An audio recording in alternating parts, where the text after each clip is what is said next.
Charge in uniform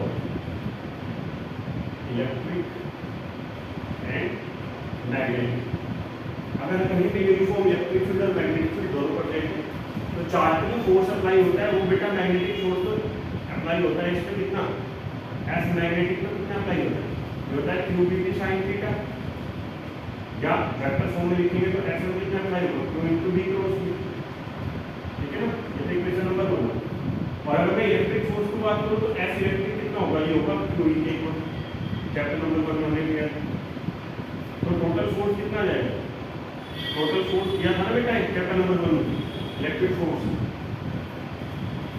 total force आ जाएगा S equal to F E plus F M. तो total force की value आपके पास आएगी Q E plus Q into V close. ठीक है ना, और इस फोर्स का नाम है लोरेंज फोर्स। लोरेंज एक साइंटिस्ट है, उनके नाम पे रखते हैं इसको, क्या बोलते हैं, लोरेंज फोर्स। ये फोर्स क्या रहेगा हमारे पास, लोरेंज फोर्स। इधर होगा बेटा। नेक्स्ट हम लोग ये बेटा, हम लोग अब कर रहे हैं the motion of A charge in uniform magnetic field पर करते हैं।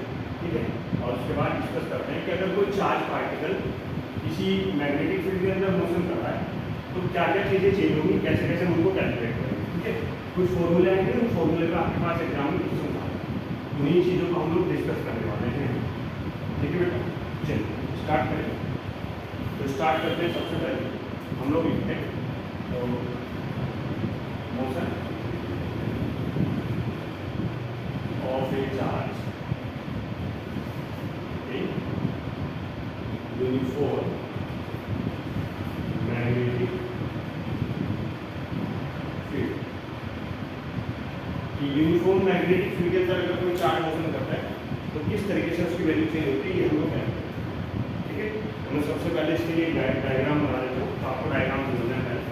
हमने मान लिया कि हमारा जो मैग्नेटिक फील्ड है वो बेटा इनवर्ट डायरेक्शन अंदर ही, ठीक है ना, और यूनिफॉर्म मैग्नेटिक फील्ड जिसमें उसकी वैल्यू सब जगह कैसे बेटा कांस्टेंट। तो जैसे कोई चार्ज पार्टिकल इसके अंदर एंटर करता है विद वेलोसिटी v, तो आपको पता है एक चार्ज है q, चार्ज कैसा है बेटा, चार्ज आपके पास कितना है q, ध्यान से देखना, मास कितना है इसका m। ठीक है, तो क्या होगा, जैसे ये चार्ज पार्टिकल इसके अंदर एंटर करेगा तो वेलोसिटी की डायरेक्शन इधर, मैग्नेटिक फील्ड के अंदर डायरेक्शन अंदर है, तो मैग्नेटिक फोर्स जो अप्लाई होगा एफएम वेक्टर वो कितना होगा, q into v cross v, q into v cross v।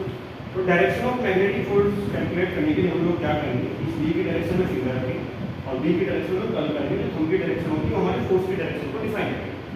तो v इस डायरेक्शन में चलिए रखा, मैग्नेटिक फील्ड अंदर की तरफ है, अंदर की तरफ गया, तो मैग्नेटिक फोर्स की तरह अपवर्ड, यानी कि यहाँ पे आने के बाद उसका अपवर्ड डायरेक्शन में फोर्स अप्लाई होगा, तो ये चार्ज पार्टिकल ऐसे घूम जाएगा। ठीक है ना, फिर यहाँ पे इसकी डायरेक्शन ऐसे हो जाएगी, फिर यहाँ दोबारा फिर आपके अप्लाई करोगे ऐसे, तो इधर घूमेगा, तो फिर चार्ज पार्टिकल इधर घूम जाएगा। तो चार्ज पार्टिकल ऐसे जब भी घूमेगा तो वो इस तरीके से कंप्लीट सर्किल बना देगा बेटा, समझ आया। क्लियर हुआ, ये मैग्नेटिक फोर्स हमेशा इस तरीके से सेंटर की तरफ अप्लाई होगा, और ये जो चार्ज पार्टिकल है ये किसमें घूमेगा, सर्किल में घूमेगा, सर्किल की रेडियस कितनी होगी r, समझ आया। क्लियर हुआ, आप किसी भी पॉइंट पे चेक कर सकते हैं, इस पॉइंट पे वेलोसिटी की डायरेक्शन इधर होगी तो मैग्नेटिक फोर्स डाउनवर्ड आएगा, इस पे इधर होगी तो ऐसा आएगा, इस पे अपवर्ड होगी तो ऐसा। क्लियर हुआ, तो सबसे पहले इस जो ये चार्ज है जो इस सर्कुलर पाथ में घूमता है, इसको घुमाने के लिए जो सेंट्रीफ्यूगल फोर्स है वो प्रोवाइड कराएगा ये मैग्नेटिक फोर्स, जिसकी वैल्यू कितनी होगी, Fm q/v sin थीटा। अब यहाँ पे थीटा की वैल्यू हो जाएगी कितना, 90 डिग्री, क्योंकि मैग्नेटिक फील्ड अंदर है और इसका रेडियस ये वेक्टर कैसे आएगा, अपवर्ड, तो दोनों में एंगल 90, तो sin 90 हो जाएगा, यानी कि Fm की वैल्यू है q/v। ये जो मैग्नेटिक फोर्स है ये क्या प्रोवाइड कराएगा, सेंट्रीफ्यूगल फोर्स, यानी कि mg² किसके इक्वल होगा, ये इक्वल होगा बेटा q/v, v से v कैंसिल, और r किसके इक्वल आ जाएगा, ये आ जाएगा बेटा mv/2, ये होगा radius of the circular path. r क्या है बेटा, radius of the circular path है, यानी कितनी रेडियस के सर्कुलर पाथ में ऑब्जेक्ट जो है वो ट्रैवल करेगा, ये हम कैलकुलेट कर सकते हैं इस वाले को। ठीक है, नेक्स्ट ये तो क्लियर हो गया। नेक्स्ट हम लोग करने वाले हैं कि इसके लिए यहाँ से आप चाहे तो वेलोसिटी की वैल्यू भी कैलकुलेट कर सकते हैं, और जो वेलोसिटी की वैल्यू आएगी वो आएगी R Q D by N, इस वाले को। नेक्स्ट हम लोग कैलकुलेट करते हैं बेटा time period. Time period means इस ऑब्जेक्ट को, इस चार्ज को एक पूरा कंप्लीट साइकिल करने में टोटल कितना टाइम पीरियड लगेगा। तो टाइम की जो वैल्यू होगी वो कितना होगा भाई, डिस्टेंस अपॉन स्पीड। डिस्टेंस कितना है, speed means circumference upon speed, कितनी इसकी स्पीड है। तो टाइम की वैल्यू सर्कमफ्रेंस कितनी है 2 पाई आर, क्योंकि रेडियस कितनी है r, और स्पीड कितना हो जाएगा r Q B by N. इसको लगते हैं r Q B by N. यहाँ पे r से r कैंसिल हो जाएगा और b की वैल्यू आएगी 2 पाई एम अपॉन क्यू बी। आप टाइम पीरियड की वैल्यू देख सकते हैं कि वो r से इंडिपेंडेंट है, ठीक है ना, वो सिर्फ डिपेंड करती है चार्ज पे, मैग्नेटिक फील्ड हो रहे हैं। इसमें से अगर आप दो अलग अलग रेडियस में किसी चार्ज पार्टिकल को घुमाएं और उसके लिए जो मैग्नेटिक मास दोनों का सेम हो, दोनों चार्ज इक्वल हो, और दूसरा जो मैग्नेटिक फील्ड आपने अप्लाई किया है वो इक्वल हो, तब वो दोनों चाहे कितने भी रेट, चाहे छोटे वाले रेडियस में घूमे या इससे बड़े वाले रेडियस में घूमे, दोनों के लिए टाइम पीरियड की वैल्यू क्या आने वाली बेटा सेम है। ठीक है हुआ।